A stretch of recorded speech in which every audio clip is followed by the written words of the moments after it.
हरे कृष्णा दोस्तों, आप सभी का हार्दिक अभिनंदन है आपके अपने चैनल सनातन चर्चा पर। और आज हम सब लोग यहाँ पर एकत्र हुए हैं कि अति विशेष उत्सव के विषय में चर्चा करने के लिए। जी हाँ, उत्सव, और वह उत्सव है पितृपक्ष। पितृपक्ष वो 15 दिनों का समय है जो कि अश्विन मास के कृष्ण पक्ष के प्रथम 15 दिन को कहा जाता है। इस समय में हम अपने पितरों का पिंडदान और तर्पण आदि करते हैं। अब आप प्रश्न करेंगे कि इस सब की क्या आवश्यकता है और हमें ये सब क्यों करना चाहिए। तो इसके लिए हम थोड़ा सा श्रीमद् भगवद गीता की ओर चलते हैं और आश्रय लेकर वहाँ से हम लोग इस प्रश्न का उत्तर खोजने का प्रयास करते हैं। श्रीमद् भगवद गीता के प्रथम अध्याय में जब दोनों सेनाएं आमने सामने खड़ी हैं और श्री कृष्ण और अर्जुन के बीच में एक वार्तालाप चल रहा है। श्री अर्जुन भगवान श्री कृष्ण से कहते हैं कि हे माधव, मेरे रथ को दोनों सेनाओं के मध्य में ले चलिए, वहाँ जाकर मैं दोनों सेनाओं का निरीक्षण करना चाहता हूँ। दोनों सेनाओं का निरीक्षण करने के पश्चात अर्जुन ने जब अपने गुरु द्रोण, भीष्म पितामह, कर्ण, दुर्योधन आदि को देखा तो उनका मन मोह से आप्लावित हो गया और वह भगवान श्री कृष्ण से कहते हैं कि हे कृष्ण, हम भला इस युद्ध में क्यों उद्यत हो। ये सब लोग हमारे बड़े पूर्वज हैं। यदि हम इनका अंत कर देंगे, इनका वध कर देंगे तो हमारे कुल की स्त्रियों की रक्षा करने वाला कोई नहीं होगा और व्याभिचारी पुरुष उनका लाभ उठाकर उन्हें दूषित कर देंगे, जिनसे एक वर्ण संकर जाति अर्थात अवांछित प्रजाति उत्पन्न होगी, जिससे कि आगे चलकर पितरों को पिंडदान देने की क्रिया समाप्त हो जाएगी और आगे चलकर हमारे पुरखे नष्ट हो जाएंगे। और इसका परिणाम ये होगा कि हमारे सामाजिक और पारिवारिक कल्याण कार्य पूर्णतः विनष्ट हो जाएंगे। वैसे देखने के लिए तो ये बात युद्ध के अनुरूप बिल्कुल भी नहीं थी, जिसके बाद भगवान श्री कृष्ण ने अर्जुन को समझाया भी कि उन्हें योद्धा होने के नाते ये सब बातें नहीं कहनी चाहिए। लेकिन देखा जाए तो ये बातें हमारे जीवन के लिए बहुत ही अनिवार्य हैं। यहाँ पर अर्जुन ने हमें संकेत दिया है कि इस बात का कि हम लोग यदि पिंडदान नहीं करेंगे, पितरों को पूर्णतः तर्पण नहीं करेंगे, उनको संतुष्ट नहीं करेंगे तो हमारे जीवन में कितनी विकट समस्याएं उत्पन्न हो सकती हैं। अगर हम अपने शास्त्रों को खोलकर देखें तो हमें पता लगेगा कि जब महाराज दशरथ की मृत्यु हुई थी और भरत महाराज भगवान श्री राम को लेने चित्रकूट आए थे, तब वहां वशिष्ठ मुनि के द्वारा भगवान श्री राम, लक्ष्मण, भरत और शत्रुघ्न जी ने चित्रकूट में महाराज दशरथ का श्राद्ध तर्पण आदि किया था। भगवान श्री राम ने पुष्कर में और गया तीर्थ में भी उनका तर्पण किया था। तत्पश्चात अगर हम भगवान नरसिंह देव और प्रहलाद महाराज की कथा सुनते हैं तो वहां पर भी प्रहलाद जी के पिता हिरण्यकशिपु की हत्या करने के बाद भगवान नरसिंह ने उन्हें आदेश दिया था कि अब तुम अपने पिता का पूर्णतः श्राद्ध कर्म एवं तर्पण करो। भले ही उनका वध भगवान नरसिंह देव के नखों से हुआ था, उनका उद्धार तो निसंदेह होना ही था, लेकिन फिर भी भगवान ने उन्हें आदेश दिया था कि वे अपने पिता का पिंडदान करें। साथ ही साथ अगर हम देखें भगवान श्री चैतन्य महाप्रभु की लीला, महाप्रभु चैतन्य भी गया तीर्थ में अपने पिता श्री जगन्नाथ मिश्रा जी का पिंडदान तर्पण करने गए थे और वहीं पे उन्हें उनके गुरु जी श्रीपाद ईश्वरपुरी जी से भेंट हुई थी और वे पूर्णतः गुरु दीक्षित होकर भगवान श्री हरि की भक्ति का प्रचार करने के लिए आगे बढ़ गए थे। तो इस तरह से पिंडदान और तर्पण की हमारे शास्त्रों में बहुत ही अधिक महत्व है, इसलिए पिंडदान तर्पण हमें करना ही चाहिए। अब अगर आप ये भी प्रश्न कर सकते हैं कि हम लोग पिंडदान करते हैं तो हमें कैसे पता कि भला हमारा पिंडदान किया हुआ या हमारा श्राद्ध कर्म में जो हमने भोजन आदि दिया है वो हमारे पितरों तक पहुंच रहा है।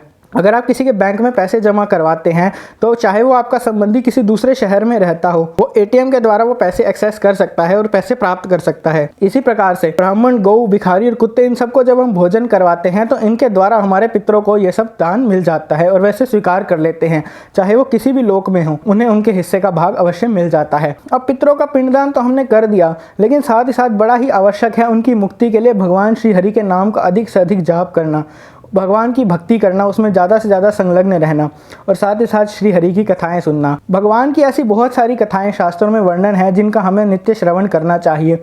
उनमें से एक कथा है माता गंगा के अवतरण की, जो कि भगवान श्री राम की एक लीला से जुड़ी हुई है। तो आज से हम लोग पितृपक्ष के दौरान माता गंगा के अवतरण की कथा सुनेंगे और श्री रामायण में यहाँ तक वर्णन किया गया है कि जो भी इस कथा को सुनाता है और सुनता है उसके पितरों का कल्याण हो जाता है। तो आइए हम सब मिलकर माता गंगा के अवतरण की कथा इस पितृपक्ष के दौरान श्रवण करने का प्रयास करते हैं। तो माता गंगा के अवतरण की कथा भगवान श्री राम की कथा से कैसे जुड़ी है, आइए पहले उसके ऊपर चर्चा करते हैं।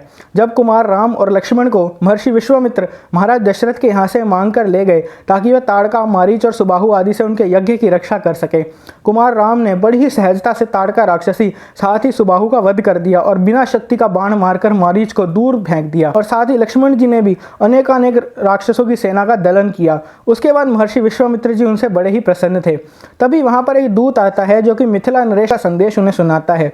और वो संदेश ये था कि महाराज जनक की पुत्री माता जानकी का स्वयंवर होने वाला था, जिसके अंतर्गत उन्होंने एक धनुर यज्ञ रखा था, जिसमें भगवान शिव का वो पराक्रमी धनुष जिससे उन्होंने त्रिपुरासुर का संहार किया था, उसे उठाकर उसकी प्रत्यंचा चढ़ाने वाला व्यक्ति सीतापति कहलाएगा। अब भगवान श्री राम और लक्ष्मण जी भी कौतूहलवश और साथ ही साथ महर्षि विश्वामित्र जी की आग्रह करने पर उनके संग मिथिला की ओर जाते हैं और मिथिला में माता सीता का स्वयंवर देखने की उनके मन में भी उत्सुकता थी। अब क्योंकि भगवान श्री राम तो साक्षात परम पुरुषोत्तम भगवान हैं, वो जानते हैं कि उनकी और श्री जानकी जी के मिलन की यही निमित्त है। अतः भगवान श्री राम अब लीला करना प्रारंभ करते हैं। अनेकानेक स्थानों पर भगवान श्री राम जब जाते हैं तो विश्वामित्र जी से प्रश्न करते हैं प्रत्येक स्थान के महत्व के बारे में, कभी विशाला नगरी, कभी गंगा जी का तट आदि इत्यादि। अब जब ऋषि मुनियों के समाज के साथ गंगा तट पर प्रभु श्री राम आए, लक्ष्मण जी आए, तो वे अपने गुरु से प्रश्न करते हैं कि गुरुदेव, ये देवी गंगा की क्या महिमा है, वह इस पृथ्वी पर कैसे अवतरित हुई। तब उनके गुरु श्री विश्वामित्र मुनि ये कथा सुनाना प्रारंभ करते हैं। अब देखिए, भगवान श्री राम तो ज्ञान के स्रोत हैं, सब कुछ जानते हैं और साक्षात माँ गंगा तो उनके चरणों का अमृत है, उनके चरणों से ही प्रकट हुआ है। साथ ही फिर वो ब्रह्मा जी के कमंडल में स्थान पाती हैं और भगवान रुद्र के शीश के ऊपर से बहकर इस धरती को अपलावित कर हम सब का कल्याण करती हैं। और वैसे प्रभु श्री राम विश्वामित्र ऋषि जो कि उनके भक्त हैं, उनके साथ ये लीला कर रहे हैं। अब विश्वामित्र ऋषि ये भी जानते हैं कि भगवान श्री राम साक्षात परम भगवान हैं और ये भी जानते हैं कि वो उन्हें अपनी लीला का निमित्त बना रहे हैं। इसीलिए एक बालक से अबोध बनकर वो भगवान श्री राम उनसे जैसा प्रश्न करते हैं उनका उत्तर देते जाते हैं। इसलिए कथा भगवान श्री राम की कथा रामायण के बाल कांड के मध्य आती है। यहाँ पर बाल शब्द भगवान श्री राम की ओर इंगित नहीं करता, अपितु ऋषि विश्वामित्र की ओर इंगित करता है, जिन्होंने बिल्कुल एक बालक से अबोध बनकर जैसा उनके प्रभु श्री राम उन्हें कह रहे थे, जैसी लीला उन्हें निभाने के लिए कह रहे थे, वैसे वैसे वो करते जा रहे थे। अब ऐसे ऋषि विश्वामित्र इस कथा का प्रारंभ करते हैं और वे बताते हैं कि जो देवी गंगा है वो महाराज हिमावन जो कि पर्वतों के राजा हिमालय हैं उनकी पुत्री है। महाराज हिमावन और रानी मैना की दो पुत्रियां हैं, पहली हैं देवी गंगा और दूसरी हैं देवी उमा। देवी उमा का विवाह भगवान रुद्र महादेव से हुआ है और देवी गंगा जो कि वास्तव में भगवान विष्णु के चरणों से प्रकट हुई थी, उन्हें देवताओं ने हिमावन और मैना से संसार का कल्याण करने हेतु नदी रूप में प्रवाहित होने के लिए मांग लिया था। सारे जगत के कल्याण का उद्देश्य जानकर महाराज हिमावन ने अपनी पुत्री गंगा को देवताओं को समर्पित कर दिया और वह देवी गंगा उच्च लोकों में जाकर नदी बनकर प्रवाहित होने लगी। और उसके बाद राजर्षि भगीरथ जी की तपस्या के द्वारा माता गंगा को इस पृथ्वी पर उतारा जा सका और गंगा माता इस पृथ्वी का कल्याण करने के लिए प्रकट हुई। माता गंगा स्वर्ग, पृथ्वी और साथ ही साथ पाताल लोक में भी बहती हैं। इसी कारण से माता गंगा को त्रिपथगा और त्रिपथगामिनी भी कहा जाता है। अब इन्हीं माता गंगा को किस प्रकार राजा भगीरथ ने पृथ्वी पर उतारा, भगवान शिव की जटाओं में माता गंगा कैसे बंधी, और क्या आप जानते हैं कि जहानु नाम के एक ऋषि ने माता गंगा को पूर्णतः अपने अंदर समेट लिया था। अब इन सभी कथाओं के बारे में हम जानेंगे आगे आने वाले भागों में। तो आज का वीडियो अगर आपको पसंद आया हो और आगे की कथा में आप हमारे साथ जुड़ना चाहते हैं तो जल्दी से जल्दी अपने इस चैनल को सब्सक्राइब कीजिए, हमारे इस वीडियो को लाइक कीजिए और ज़्यादा से ज़्यादा शेयर कीजिए ताकि माता गंगा की दिव्य कथाएं सब तक पहुंचाई जा सके। हम आपसे मिलेंगे इस कथा के अगले भाग में अति शीघ्र। हरे कृष्णा।